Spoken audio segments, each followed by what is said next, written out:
Now we will discuss the term average acceleration. So what is this? Acceleration is the change in velocity with respect to time. So this is the final velocity and this is initial velocity. So if a particle is moving like this is v1, this is v2 in a vt graph, then acceleration, average acceleration is given by what? The final velocity minus initial velocity within the time interval t1 to t2. Clear? And acceleration, the direction of acceleration is always in the direction of the change in the velocity. Okay? Now let's understand this more clearly with a problem.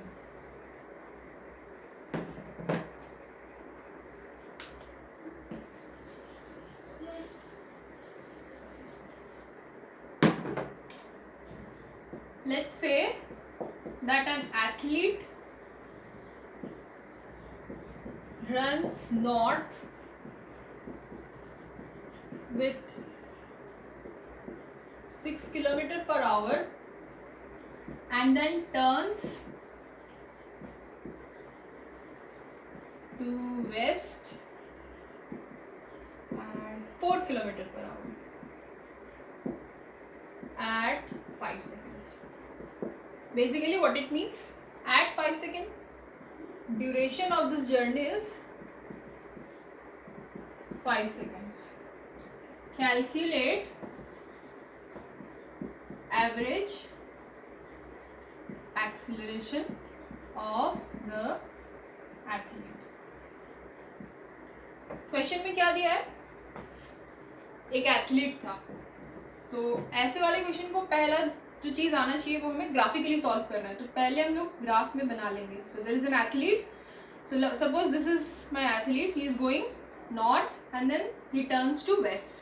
So he is going north with a speed of 6 km/h and velocity of 6 km/h and then turns west with a velocity of 4 km/h. I have to calculate the acceleration of this entire motion within a duration of 5 seconds. So this entire thing, he's going from north, he's going towards north and then turning towards west. In this entire duration is 5 seconds. तो मुझे इसी का average acceleration calculate करना है. Average acceleration अभी पढ़े थे, क्या है वो? v final minus v initial by t2 minus t1. तो इंटरवल तो पता ही है 5 सेकेंड. अच्छा, पहला चीज़ जो दिमाग में यहाँ पे आना चाहिए वो है एक्सीलरेशन एक वेक्टर क्वांटिटी है, राइट? तो इसका हम लोगों का इसलिए यहाँ पे दो कंपोनेंट आ सकता है. तो ए हम लिख सकते हैं ए x I cap plus A Y J cap. ये हमें एंड रिजल्ट में ज़रूरत पड़ेगा, अभी इसकी ज़रूरत नहीं है. वेलोसिटी भी वेक्टर है तो हम इसको लिख सकते हैं v initial is equal to V X I cap plus V Y J cap. Similarly v final is equal to V X I cap plus V Y J cap. Now tell me what is the initial velocity. Initial velocity का direction क्या है? Towards north. तो ये Y axis की तरफ जा रहा है और सिंस हम लोग अपवर्ड डायरेक्शन को पॉजिटिव ले रहे हैं तो इसीलिए हम इसको हमारा कार्टेशियन प्लेन में हम चूज कर रहे हैं कि जो अपवर्ड डायरेक्शन है उसको हम पॉजिटिव ले रहे हैं and this towards left we are taking this as negative. अगर राइट होता, अगर ईस्ट बोलता तो हम लोग उसको पॉजिटिव ले लेते. तो वी आई क्या हो जाएगा यहाँ पे? 6 km/h जे कैप. क्लियर? वी एफ क्या होगा? वी एफ टुवर्ड्स वेस्ट जा रहा है. इधर हमारे पास जब वेस्ट में जा रहा है तो यहाँ पे कुछ है इसका वाई कंपोनेंट नहीं है ना, तो सिर्फ एक्स डायरेक्शन ही है. तो लिखो यहाँ पे -4 km/h आई कैप. ये कैसे आया? समझ में आ गया ना? इधर वाई एक्सिस में ही सिर्फ इसका वेलोसिटी है, एक्स में कुछ है ही नहीं, जीरो है. तो अभी चलो एक्सीलरेशन कैलकुलेट कर लेते हैं. ए कितना होगा? A is equal to average acceleration कितना है? V F minus V I by टी2 माइनस टी1. तो वी एफ कितना होगा? -4 I cap minus 6 J cap by 5. तो ये हो गया मेरा एवरेज एक्सीलरेशन. क्लियर? तो यहाँ पे ये अभी देखो, अभी मैंने पहले ही कहा था कि ये चीज़ यहाँ अभी काम आएगा. आप अभी बोलोगे कि मैम ये तो कुछ अलग ही आ गया एकदम आई कैप जी कैप के टर्म्स में, अब इसका मैग्नीट्यूड कैसे लिखेंगे? तो वेक्टर क्वांटिटी है तो मैग्नीट्यूड कैसे लिखते हैं? 4 square plus 6 square by 5 square, कितना होगा ये? 16 प्लस 36 रूट ओवर, बाहर 5 ले लीजिए कॉमन, 52 रूट ओवर 1/5। तो ये हो गया हमारा मैग्नीट्यूड ऑफ एक्सेलरेशन। तो एक्सेलरेशन का 2 कंपोनेंट आएगा जो कि एक्स और वाई एक्सिस में रहेगा।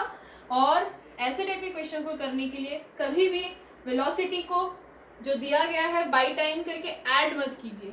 मेनली यहाँ पे जो गलतियाँ होती है स्टूडेंट्स लोगों से, हम तो वो क्या होता है बेसिकली 6 किलोमीटर पर आवर दिया गया है, 5 सेकेंड दिया गया है, तो they simply divide it and then subtract it, but it is not the way to do it.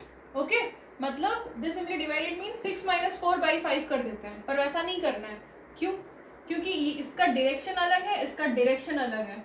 Okay, so always in case of calculating acceleration you need to check the direction of velocity. So whenever there is a question of calculating acceleration, always make sure that you have a particular direction of a velocity and that always write that direction. Like पहले हमने draw कर लिया तो पता चल गया ये जे cap में जाएगा, ये आई कैप में जाएगा और ये नेगेटिव होगा, तो बस हम लोग उसको सब्स्टिट्यूट करेंगे और सॉल्व करेंगे। डायरेक्टली कभी भी यहाँ पे पुट करके 6 - 4/5 मत कीजिए, that will be wrong, that is wrong because velocity has direction which is in north and this is in west. अच्छा, तो इसका डायरेक्शन क्या होगा? एक्सेलरेशन का डायरेक्शन किस तरफ आएगा? इस तरफ आएगा, कुछ ऐसा आएगा, तो ये किधर होगा? Toward south west. तो एक्सेलरेशन का डायरेक्शन होगा साउथ वेस्ट। कैसे पता चला साउथ वेस्ट होगा? देखो यहाँ वो जा रहा है टुवर्ड्स नॉर्थ, फिर लेफ्ट टर्न कर लिया वेस्ट की तरफ। तो अगर हम इसका बनाएंगे, अगर हम इसका वेक्टर नोटेशन में, तो ये डायरेक्शन दे देगा हमें, तो ये कितना आएगा? Towards south west. क्लियर है? चलो,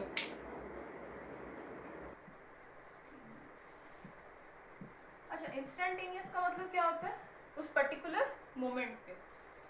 तो सेम सिचुएशन जैसे हम वहाँ पढ़े थे कि एक पार्टिकल है जिसका सपोज यहाँ पे v वेलोसिटी है, यहाँ पे v plus delta v velocity है, और इसमें t था, ये t प्लस डेल्टा t था। मतलब ये जब मूव कर रहा था तो इनिशियल वेलोसिटी इसका v था, फिर final velocity delta t time के बाद v प्लस डेल्टा v हो गया। तो इस दौरान एवरेज एक्सेलरेशन कितना होगा? Delta v by delta t, this is my average acceleration. But consider कि डेल्टा t बहुत छोटा हो जा रहा है, डेल्टा t बहुत छोटा है, मतलब बहुत ही छोटे टाइम इंटरवल के लिए हम सोच सकते हैं राइट कि एक्सेलरेशन चेंज नहीं हो रहा है, तो एवरेज एक्सेलरेशन ही हमारा क्या बन जा रहा है? Instantaneous acceleration.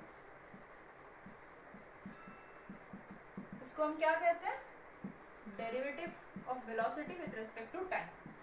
अच्छा, हम डेरिवेटिव कब लेते हैं? तब लेते हैं जब कोई क्वांटिटी का हम बहुत छोटा चेंज ले रहे हैं। तो सिंस यहाँ पे हम बहुत छोटा चेंज ले रहे हैं, डिविड t टेंड्स टू 0 हो जा रहा है, इसीलिए हम इसको डेरिवेटिव लेते हैं। नाउ अगर मेरे पास एक वीटी ग्राफ है, वीटी ग्राफ में कोई भी कर्व हो, तो कोई भी कर्व का अगर आप टेंजेंट ड्रॉ करोगे और उसका स्लोप लोगे तो वो मुझे क्या देगा? मुझे थीटा है, क्या देगा? एक्सेलरेशन। कैसे पता चला? a is equal to dv dt। तो ये कर्व का हमने पहले क्या किया? एक टेंजेंट ड्रॉ किया, फिर स्लोप बना लिया। स्लोप क्या होता है? y equal to mx। अगर हमारा स्ट्रेट लाइन है तो इसमें स्लोप क्या आएगा? y by x is m, या फिर हम ऐसे लिख सकते हैं tan theta is equal to slope. तो स्लोप ऑफ वीटी ग्राफ, अगर मेरे पास एक थीटा दिया गया है, थीटा है मेरे पास, तो ये क्या होगा? tan theta. tan थीटा मेरा वीटी ग्राफ का स्लोप हो गया। और मुझे ये भी पता है कि वीटी ग्राफ का स्लोप क्या होता है? Acceleration. So a is equal to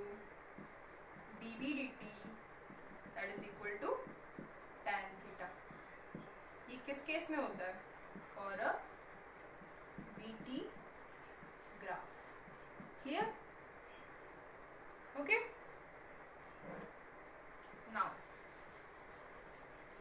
अगर मेरे पास एक एटी ग्राफ है,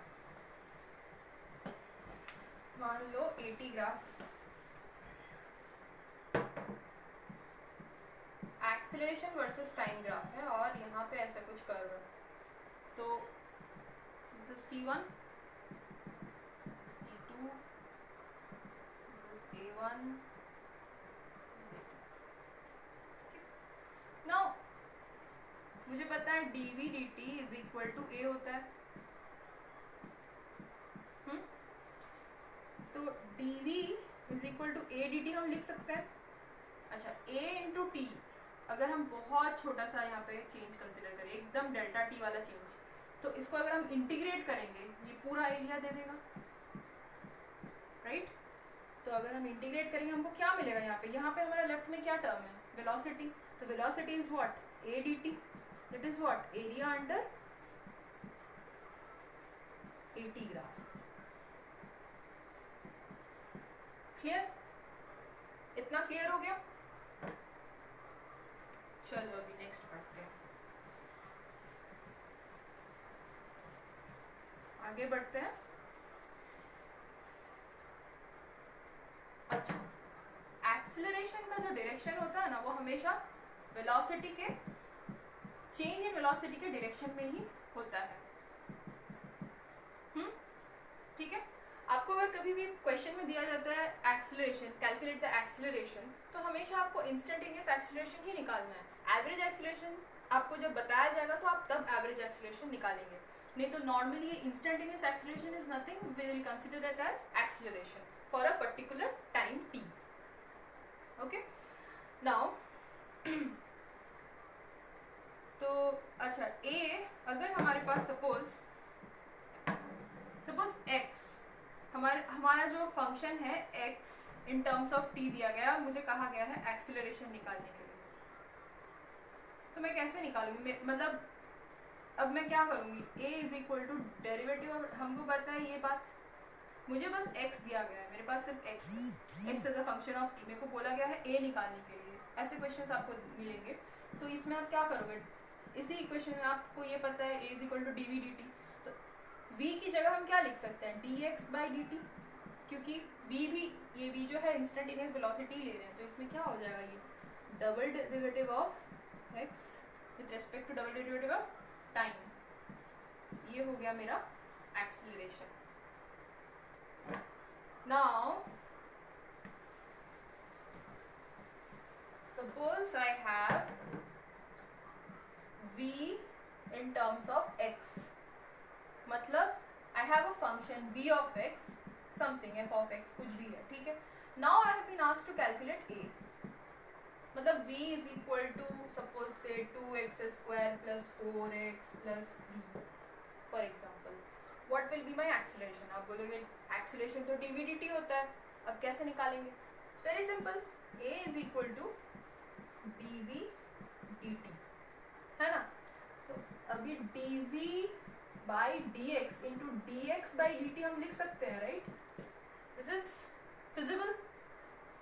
तो a is equal to dv by dx into v, this is the relation। तो ये बहुत इंपॉर्टेंट रिलेशन है, आपको हमेशा आपको a in terms of v, मतलब v in terms of t नहीं दिया रहेगा, हमेशा v in terms of t आप dv dt कर दोगे। आपको कभी कभी x in terms of t दिया रहेगा, आपको a निकालना पड़ेगा, आपको v in terms of x दिया रहेगा, आपको a निकालना पड़ेगा। तो in that case this is the way to solve it।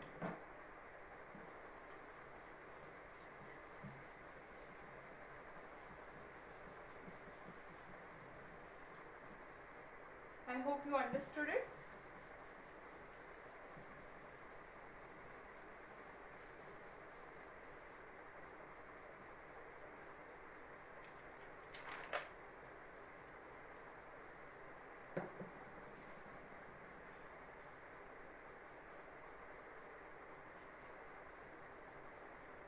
चलो फिर, ये तो हो गया, ये पार्ट तो समझ में आ गया। अच्छा, और एक चीज़, for example acceleration, if a body has some acceleration, okay, and it is in the direction of the velocity, like there's a body which is moving in this direction and the acceleration is also in this direction, then velocity will increase. Okay, so when does the velocity increase? If direction of acceleration is in the direction of velocity. अच्छा, इसका मतलब क्या हुआ? इसका मतलब हुआ कि initially उसके पास v था जो कि इस डायरेक्शन में था, जैसे एक्सीलरेशन लगा तो उसके पास v प्लस डेल्टा भी हुआ जो कि इसी डायरेक्शन में हुआ, जिसकी वजह से क्या हो गया कि a एक्सीलरेशन लगा तो वेलोसिटी इंक्रीज हो गया, एक्सीलरेशन का भी डायरेक्शन इधर हो गया, तो v प्लस डेल्टा भी होके ये वेलोसिटी इंक्रीज हो गया. बट इन केस v इस डायरेक्शन में है, a इस डायरेक्शन में है, तो v माइनस डेल्टा भी लगेगा. इसके इस एक्सीलरेशन की वजह से मुझे एक तो टर्म मिलना चाहिए ना, तो वो डेल्टा भी मिल रहा है यहाँ पे. तो इस चीज़ ये जो टर्म मिल रहा है, ये टर्म बहुत इंपॉर्टेंट है.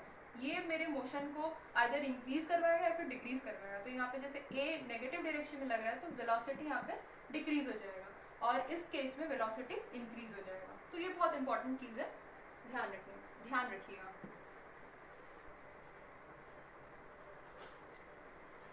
So let's solve this problem. The position of a particle with respect to time is given AT cube plus VT square plus CT plus D, where A is equal to 1, B equal to 4, C equal to -2 and D equal to 5. And the time interval is given t equal to 0 to t equal to 4 seconds. Now calculate the velocity of particle at t equal to 4 seconds, acceleration of particle at t equal to 4 seconds, average velocity and average acceleration in the time interval of 0 to 4 seconds. So let's start solving. अच्छा, यहाँ पे velocity कहा गया है, तो इसीलिए हमेशा ध्यान रखिएगा कि वेलोसिटी जब भी बोला जाता है इसका मतलब इंस्टेंटेनियस वेलोसिटी की बात ही कर रहे हैं. तो एवरेज के टाइम पे एवरेज लिख दिया जाएगा और नॉर्मली इंस्टेंटेनियस वेलोसिटी पूछा जाता है. तो फर्स्ट क्वेश्चन क्या था? वेलोसिटी. सो सिंपली बस डेरिवेटिव कर लो इसका at t equal to 4 second.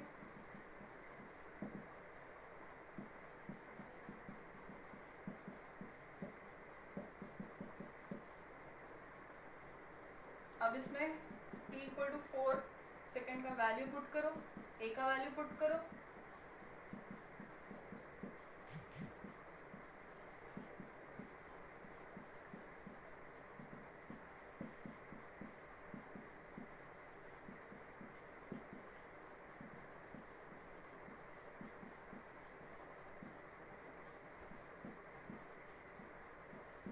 कितना है? 78 मीटर पर सेकेंड. तो इंस्टेंटेनियस वेलोसिटी इस पार्टिकल का इतना आ गया.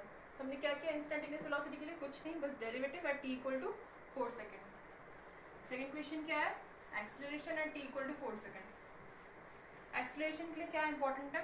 अगर x दिया हुआ है तो ये वाला एक्सप्रेशन याद है ना, पढ़ाया था, कैसे निकालते हैं? dt of dx dt.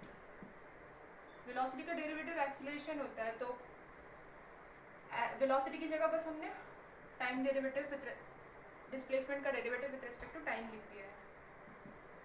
तो डबल डिफरेंशिएट कर लो. वेलोसिटी का एक्सप्रेशन क्या आया था? 3a t square plus 2bt plus c, 6at plus 2b, 6 into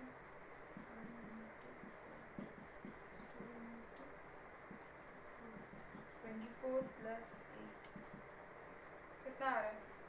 32 metre पर सेकेंड स्क्वायर. ये हो गया मेरा acceleration, instantaneous acceleration. Numerical value check कर लेना. मेनली इस क्वेश्चन का इंपॉर्टेंस यही है कि एवरेज वेलोसिटी और एवरेज एक्सीलरेशन जब कैलकुलेट कर रहे हैं, तो एवरेज वेलोसिटी जब कैलकुलेट करेंगे क्या करेंगे? इसमें x2 minus x1 by t2 minus t1. हम लिख सकते हैं, हाँ. सो बिकॉज ये हमारा पोजीशन है, राइट, तो हम लोग को पहले क्या लिखना है? Equal to displacement by time. Displacement कितना हो रहा है? 0 में डिस्प्लेसमेंट कितना हो रहा है? x इक्वल टू 0 में 5 मीटर, राइट. अच्छा, is equal to T equal to 4 में कितना हो रहा है 1 इंटू 4 स्क्वायर प्लस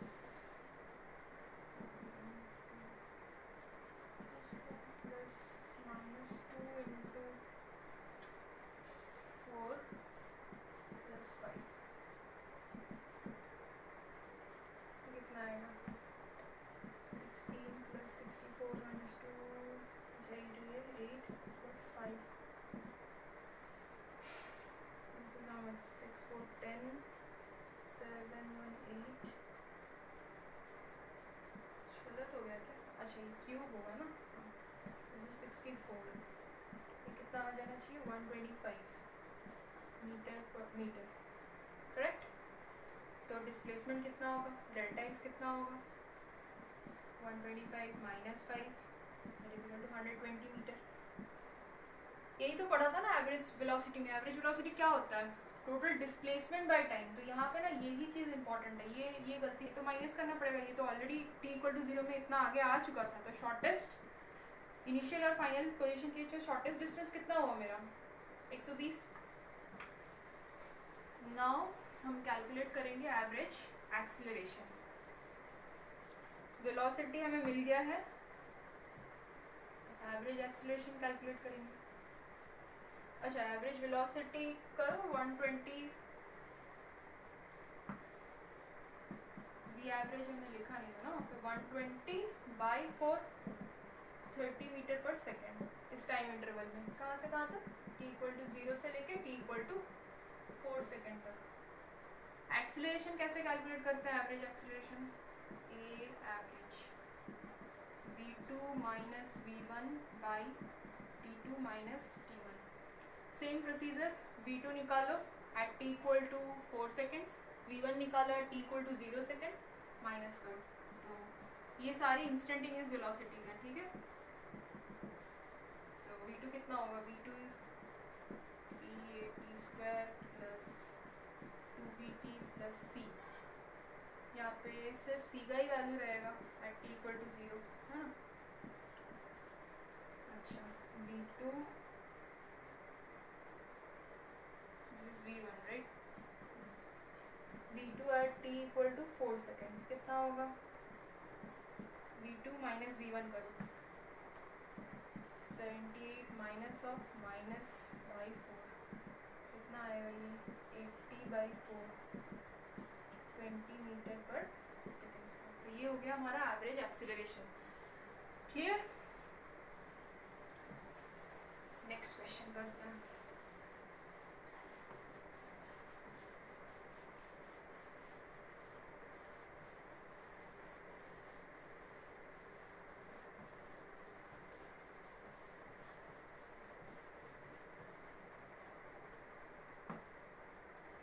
क्वेश्चन है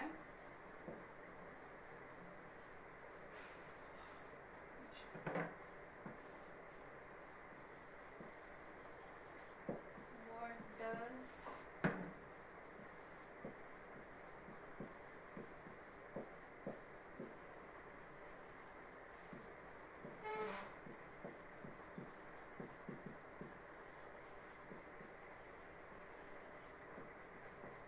क्या मतलब है इसका क्वेश्चन क्या पूछ रहा है derivative of velocity with respect to time इस चीज़ का मैग्नीट्यूड क्या रिप्रेजेंट करता है और इस ये क्या रिप्रेजेंट करता है तो ये क्या होगा ये क्या है हमारा टोटल एक्सीलरेशन अभी तक तो यही पढ़ा है टोटल एक्सीलरेशन का मैग्नीट्यूड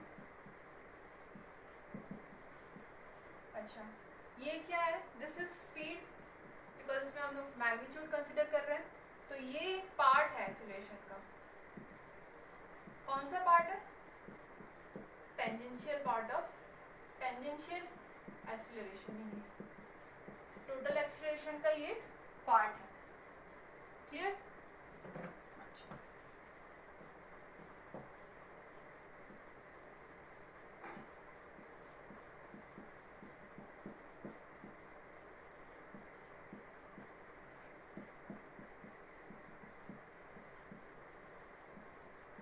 ये इक्वल हो सकते हैं और कहाँ हो सकते हैं यस इक्वल हो सकते हैं कहाँ पे होंगे 1D मोशन में बॉन्डिंग मोशन मतलब स्ट्रेट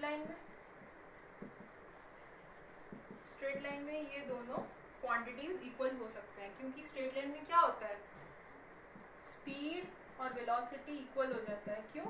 क्योंकि वेलोसिटी का डायरेक्शन जो होता है वो एक ही लाइन में होता है, और magnitude of velocity is speed. So दोनों स्पीड एंड वेलोसिटी दोनों कब इक्वल होंगे, जब वो लोग एक स्ट्रेट लाइन में मूव कर रहे हैं, जब एक पार्टिकल एक स्ट्रेट लाइन में मूव कर रहा है।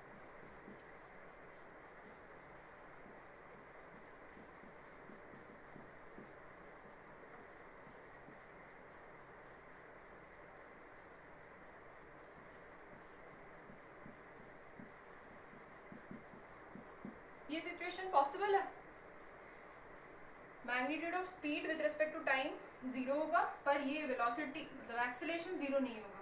यस, ये भी पॉसिबल है। आप कहोगे ऐसा कैसे हो सकता है? हो सकता है। अगर आपका स्पीड कांस्टेंट है पर वेलोसिटी का डायरेक्शन चेंज होता रह रहा है हर पॉइंट पे, तो क्या होगा, एक्सेलरेशन आएगा। जैसे ये किस मोशन की बात कर रहे हैं, जैसे कि कंसिडर करो एक सर्कल, इसमें क्या होता है, स्पीड कांस्टेंट मान लेते हैं कि एक बॉडी है जो कि सर्कुलर पाथ में मूव कर रहा है विद अ कांस्टेंट स्पीड भले ही कांस्टेंट हो जाए, पर हर पॉइंट पे इसका वेलोसिटी कैसे रहता है, टेंजेंशियली ऐसा रहता है। तो इसका मतलब हर पॉइंट पे इसका वेलोसिटी चेंज हो रहा है, तो ऑब्वियसली इसका एक एक्सीलरेशन रहेगा। तो ये पॉइंट वैलिड है। पर वाइज वर्सा, अगर मैं बोलूं कि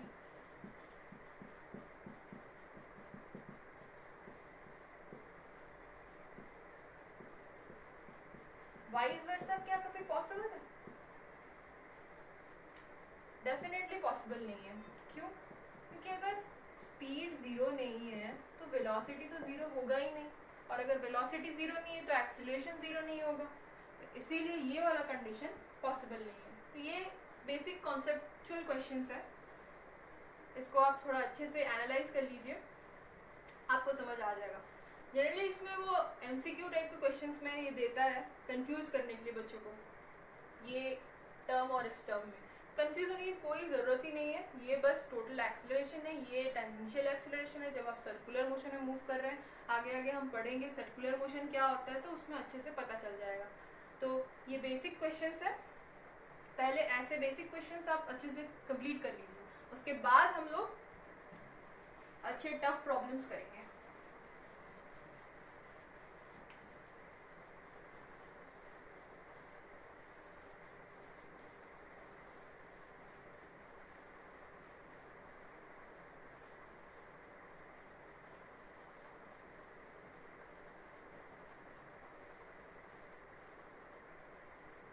और एक क्वेश्चन करते हैं।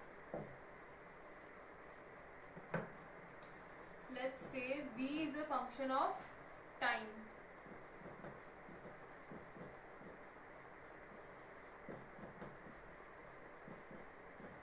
Okay, मेरा क्वेश्चन है find displacement at find the total displacement. Time interval दे देते हैं t equal to 0 to t equal to 5 seconds.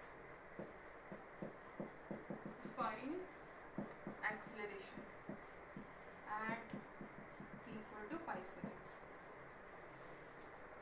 तो समझ आ रहा है ना यहाँ पे क्या बोला है मैंने, क्वेश्चन क्या किया है यहाँ पे मैंने टोटल डिस्प्लेसमेंट कहा है कि इस पूरे इंटरवल के दौरान कितना होगा इसका डिस्प्लेसमेंट, नहीं बोला है कि सिर्फ t इक्वल टू 0 पे। तो चलो कैलकुलेट कर लेते हैं। फर्स्ट वाला डिस्प्लेसमेंट क्या होता है, हमको ये इक्वेशन पता है,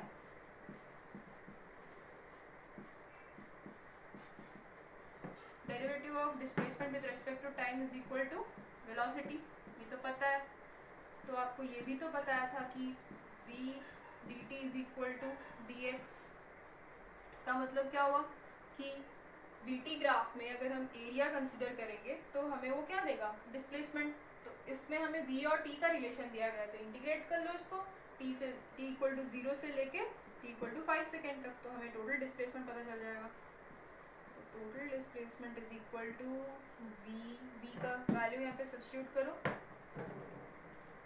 3t cube plus 4t square plus 2 dt, 0 से 5 सेकेंड्स। कितना आ रहा है ये, x is equal to 3t to the power 4/4 plus 4t cube by 3 plus 2t, 0 to 5 सेकेंड्स। आप वैल्यू सब्स्टिट्यूट करके आंसर कैलकुलेट कर लीजिए। b क्या बोला है, फाइंड द एक्सेलरेशन। तो this is which acceleration, instantaneous acceleration. अच्छा, इंस्टेंटेनियस एक्सेलरेशन के लिए मेरे पास क्या फॉर्मूला है, dv dt is equal to a, this is my instantaneous acceleration for a particular time 5 seconds, है ना। तो बस डेरिवेटिव निकाल लो। तो ये कितना होगा, 9t square plus 8t at t equal to 5। तो यहाँ पे भी आप वैल्यूज पुट करो और आंसर कैलकुलेट करो। अगर कोई दिक्कत है तो कमेंट सेक्शन में आप मुझे बोल सकते हैं। आगे हम और भी प्रॉब्लम्स करेंगे। आज के लिए इतना ही, थैंक यू।